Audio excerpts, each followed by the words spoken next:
Hello. In this video, I'm going to talk a bit more about my condition, how autism affects me, both in the past and in the present as well. As I mentioned on a previous video, my autism does not fit into the neurodiversity movement paradigm. The autism that I experience, my condition, the condition that no one else can tell me how to experience because it's my condition, this condition is highly disabling and has caused me many problems. However, I am a very positive person, an upbeat person, and I use my strengths that are part of who I am as a person to overcome, or at least attempt to overcome to the best of my ability, bearing in mind that obviously I'm aware that I will always have autism and, as its lifelong condition, but I use the strengths to try and subjugate the autism and keep it at arm's length so that I can do what I would like to do as a person.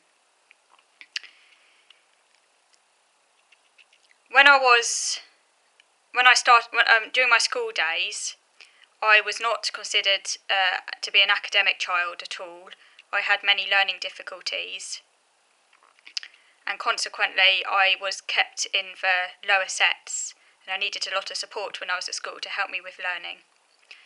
I was not considered to be your bright, I wasn't a bright child.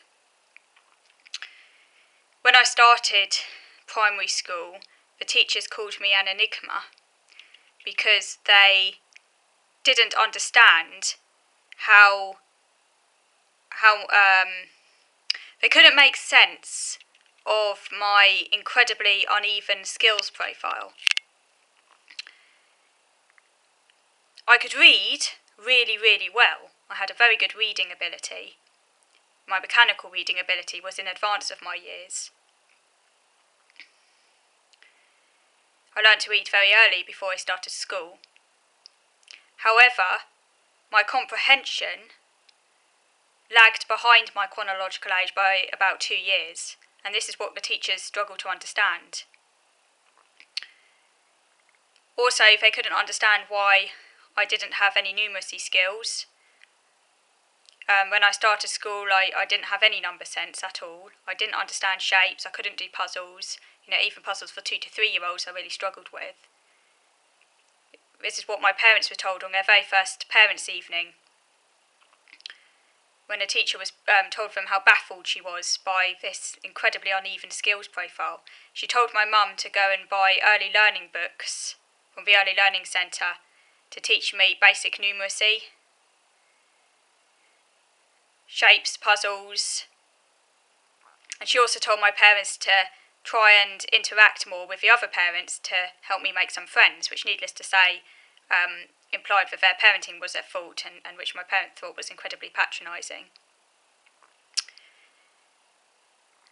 As I say, I greatly struggled all through my primary school years with basic tasks. It took me ages to learn how to dress myself. I didn't learn to tie my shoelaces until I was about 11, 12 years old, and even then it took me a long time to tie them. Despite the fact that my mum kept on showing me how to tie them, it just took me a very long time to learn this skill.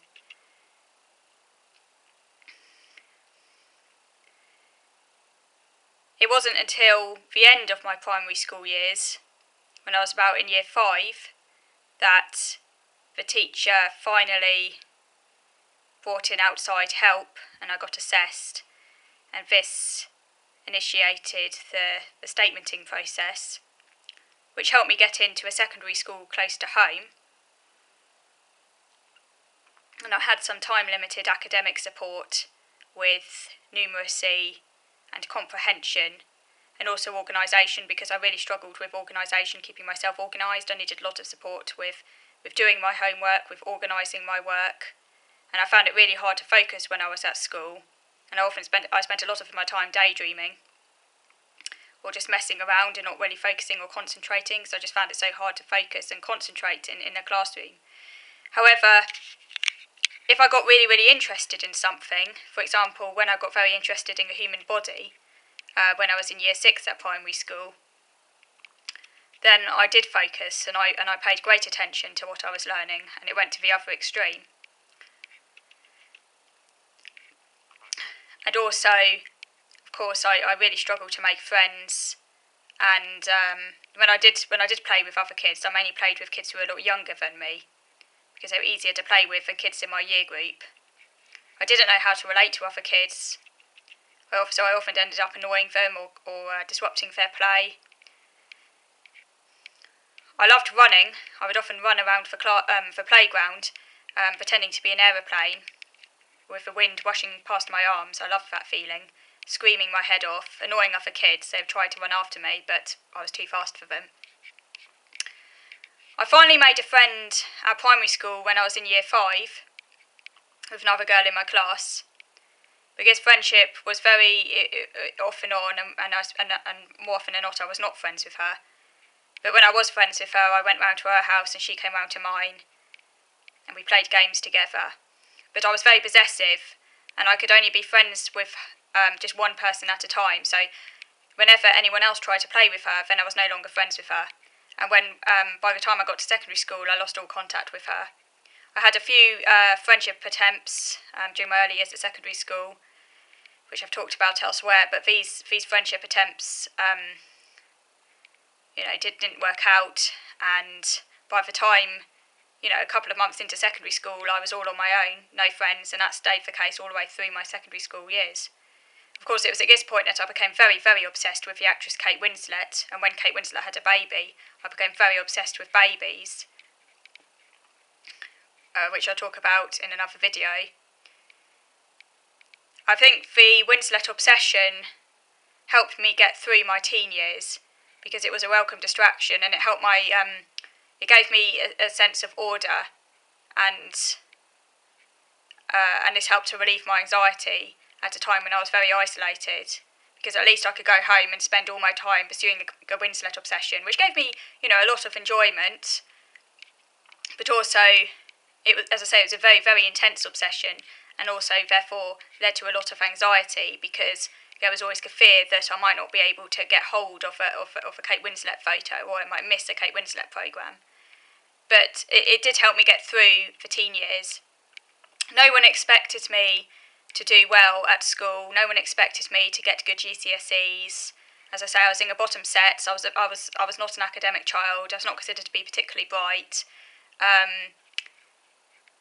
But my parents, particularly my mum, emphasised how important GCSEs were, and told me just to try my hardest. And my parents helped me a lot with revision and organising my workload, keeping my backpack tidy, because I found it really hard to organise my belongings. And also, of course, I was so obsessed with Kate Winslet that took up a lot of my time. So left to my own devices, I probably would not have seen a point in doing homework. It's mainly thanks to my parents' own hard work and commitment that really I think I did well, because like I say, if I did not have parents who helped me to that extent, I probably would not have done well. But my mum, she structured my revision for me. So every single day after school, we'd always have a regular meeting at about 6 o'clock, when my mum would go through my homework with me, ensure that I had a revision timetable in place. So it was all very, very structured, and this helped me a lot. And I followed the structure that my parents prepared for me, and of course, my own hard work as well. I did put in a lot of hard work. I spent a lot of time revising, and I actually started to enjoy revising, actually, because although I found being at school very stressful around the other kids, and I found it really hard to concentrate at school. When I was on my own at home, left to my own devices, I put in a lot of effort, and I spent a lot of time revising. I worked my back off revising, but as I say, if I didn't have parents who encouraged me and put in place that basic structure, I wouldn't have done as well. So it's really tantamount to the hard work, and it's really I would say,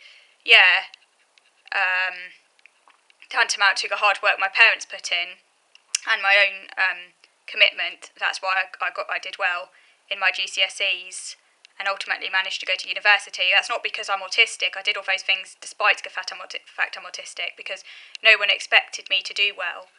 And things could have turned out very different if I didn't have parents who were so committed. And it still instilled in me, good work discipline. And eventually I internalised that. And I'm a late developer anyway, I think. And eventually I managed to catch up academically. And I went to university close to home. And I managed to get a 2-1 history degree. Again, not because I'm autistic, but in spite of my condition. I worked my back off for this.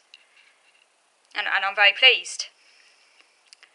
I went from being a child with no academic aspirations, who the teachers wrote off, a child who is in the bottom sets, not a bright kid at all, needed a lot of learning support.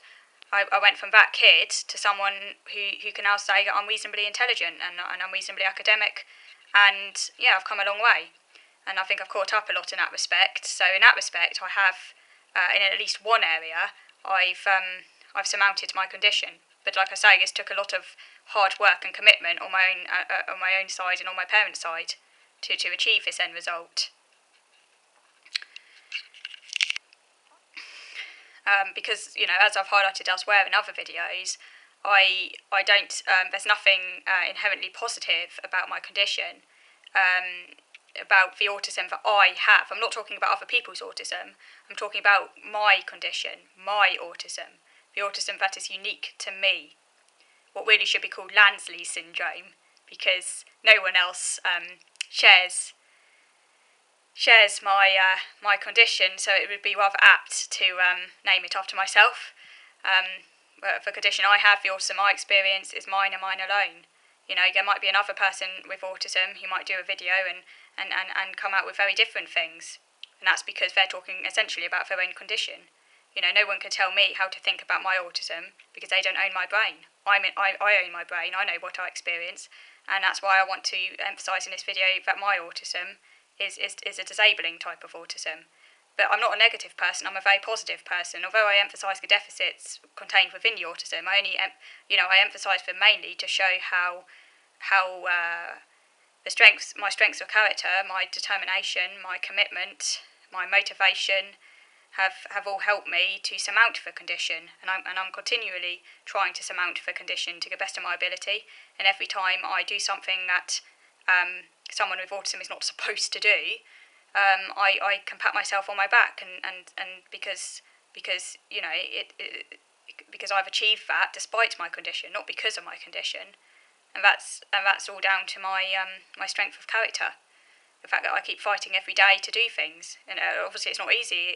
It brings me a lot of anxiety and stress. It might be easier for me not to fight against my condition and just to say I'm not going to bother and just to shut the door and not even try. But then I wouldn't live a life, would I? So I do try. My aim is to use my good qualities to make my condition more bearable, shall I say, because obviously a cure doesn't exist, so that's the best I can hope for right now. Okay, so I'll finish for this video on that particular note. I just wanted to use this video to explain, to show how growing up I was written off as an academic failure, not considered to be bright, not considered to be academic, and how thanks to my parents and my own hard work, I've been to university and got a degree, not because of my autism, but despite of it. Thank you for listening.